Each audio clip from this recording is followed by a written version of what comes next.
അമേരിക്കയിലേക്ക് അനധികൃതമായി അതിർത്തി കടക്കുന്ന 14 വയസ്സിന് മുകളിലുള്ളവരിൽ നിന്ന് $5000 പിഴ ഈടാക്കാൻ ട്രംപ് ഭരണകൂടം തീരുമാനിച്ചിരിക്കുകയാണ്. ഇത് രാജ്യത്തെ നിയമപാലനത്തിനുള്ള ഒരു പുതിയ ഉപാധിയാണെന്ന് US border petrol chief Michael banks പറഞ്ഞു. എക്സ് എന്ന പ്ലാറ്റ്ഫോമിലൂടെയാണ് അദ്ദേഹം ഇക്കാര്യം അറിയിച്ചിരിക്കുന്നത്. നിയമവിരുദ്ധമായി രാജ്യത്ത് പ്രവേശിക്കുകയും അറസ്റ്റിലാകുമ്പോൾ പ്രവേശനത്തിന് അനുവാദമില്ലെന്ന് കണ്ടെത്തുകയും ചെയ്യുന്ന കുടിയേറ്റക്കാരിൽ നിന്നാണ് ഈ ഫീസ് ഈടാക്കുക. ട്രംപിന്റെ one big beautiful bill act പ്രകാരമാണ് ഈ നടപടി. ഈ നിയമം കുടിയേറ്റ നിയമപാലനത്തിന് വലിയ തുക വകയിരുത്തുകയും അനധികൃത പ്രവേശനത്തിനുള്ള ശിക്ഷ വർദ്ധിപ്പിക്കുകയും ചെയ്തിട്ടുണ്ട്. ഒരു വ്യക്തി എത്ര കാലം രാജ്യത്ത് താമസിച്ചാലും അവരുടെ കേസ് തീർപ്പാക്കിയിട്ടില്ലെങ്കിലും ഈ ഫീസ് ബാധകമായിരിക്കും. അറസ്റ്റിൻ്റെ സാഹചര്യങ്ങളനുസരിച്ച് 8 USC 2339 1324 എന്നീ വകുപ്പുകൾ പ്രകാരമാണ് മറ്റ് നിയമ നടപടികൾ ഉണ്ടാകുന്നത്. തെക്കൻ അതിർത്തിയിൽ പുതിയ നിർമ്മാണ പ്രവർത്തനങ്ങൾ നടക്കുന്നുണ്ടെന്നും ബാങ്ക് സൂചിപ്പിച്ചു. ഹാർലിംഗനിൽ 17.4 മൈൽ നീളമുള്ള ഒരു ഉരുക്കുമതിൽ പണി പൂർത്തിയായി. തടസ്സപ്പെടുത്തലും നിഷേധിക്കലും ലക്ഷ്യങ്ങൾ മാത്രമല്ല, അത് ഞങ്ങളുടെ ദൗത്യമാണ്.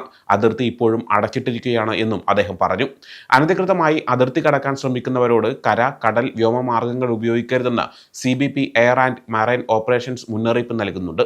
നിങ്ങൾ നിയമവിരുദ്ധമായി അതിർത്തി കടന്നാൽ നിങ്ങൾ പിടിക്കപ്പെടും, നാട് കടത്തപ്പെടും, വീണ്ടും അമേരിക്കയിലേക്ക് വരുന്നത് നിരോധിക്കപ്പെടും, കടലിലേക്ക് പോകരുത് എന്നായിരുന്നു അവരുടെ പ്രസ്താവന. കടൽ വഴിയുള്ള കടത്തൽ വർദ്ധിച്ചു വരുന്ന സാഹചര്യത്തിലാണ് ഈ മുന്നറിയിപ്പ്. കഴിഞ്ഞ 7 മാസമായി ബോർഡർ പെട്രോൾ ആരെയും രാജ്യത്തിനകത്തേക്ക് വിട്ടയച്ചിട്ടില്ലെന്ന് ഡിപ്പാർട്ട്മെന്റ് ഓഫ് ഹോംലാൻഡ് സെക്യൂരിറ്റി അറിയിച്ചു. ഇത് ട്രംപിന്റെയും ഹോംലാൻഡ് സെക്യൂരിറ്റി സെക്രട്ടറി ക്രിസ്റ്റി നോമിന്റെയും നേട്ടമായാണ് അവർ കാണുന്നത്. ചരിത്രത്തിലെ ഏറ്റവും സുരക്ഷിതമായ അതിർത്തിയാണ് ഇതെന്നും വിവിധ ഏജൻസികൾ തമ്മിലുള്ള ശക്തമായ ഏകോപനമാണ് ഇതിന് കാരണമെന്നും DHS അവകാശപ്പെടുന്നു. പിഴ ഉടൻ അടച്ചില്ലെങ്കിൽ അത് അമേരിക്കൻ സർക്കാരിനുള്ള കടമായി മാറും. സാധാരണയായി സർക്കാർ കടമുള്ള ഒരാൾക്ക് ഭാവിയിൽ നിയമപരമായി അമേരിക്കയിൽ താമസിക്കാനോ വിസ നേടാനോ കഴിയില്ല. ഇതുകൂടാതെ അനധികൃതമായി പ്രവേശിക്കുന്നതിനും വീണ്ടും പ്രവേശിക്കുന്നതിനും നിലവിലുള്ള ക്രിമിനൽ നിയമപ്രകാരമുള്ള മറ്റ് പിഴകളും ശിക്ഷകളും ഉണ്ടാകും. ഈ നടപടി 2025 അവസാനത്തോടെ ഭരണകൂടം നടപ്പാക്കുന്ന സീറോ ടോളറൻസ് നയത്തിന്റെ പ്രധാന ഭാഗമാണ്. അടുത്തിടെ ഡിപ്പാർട്ട്മെന്റ് ഓഫ് ഹോംലാൻഡ് സെക്യൂരിറ്റി തുടർച്ചയായി 7 മാസമായി പിടികൂടിയ കുടിയേറ്റക്കാരെ അമേരിക്കയുടെ ഉൾപ്രദേശങ്ങളിലേക്ക് വിട്ടയച്ചിട്ടില്ലെന്ന് അറിയിച്ചിരുന്നു. ഇതിനു പുറമെ മറ്റ് സാമ്പത്തിക പിഴകളും ഈയിടെയായി നടപ്പാക്കിയിട്ടുണ്ട്. 2025 തുടക്കത്തിൽ നാടുകടത്തൽ ഉത്തരവുള്ള കുടിയേറ്റക്കാർ രാജ്യം വിട്ട് പോകുന്നില്ലെങ്കിൽ ദിവസവും ഏകദേശം $1000 പിഴ ഈടാക്കാൻ തുടങ്ങിയിരുന്നു.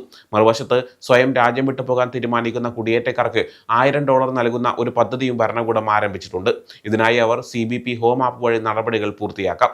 ഉദ്ഘാടനത്തിന് ശേഷം ഏകദേശം 1.9 ദശലക്ഷം ആളുകൾ ഈ സ്വയം പുറത്താക്കൽ മാർഗം ഉപയോഗിച്ചതായി DHS അവകാശപ്പെടുന്നു.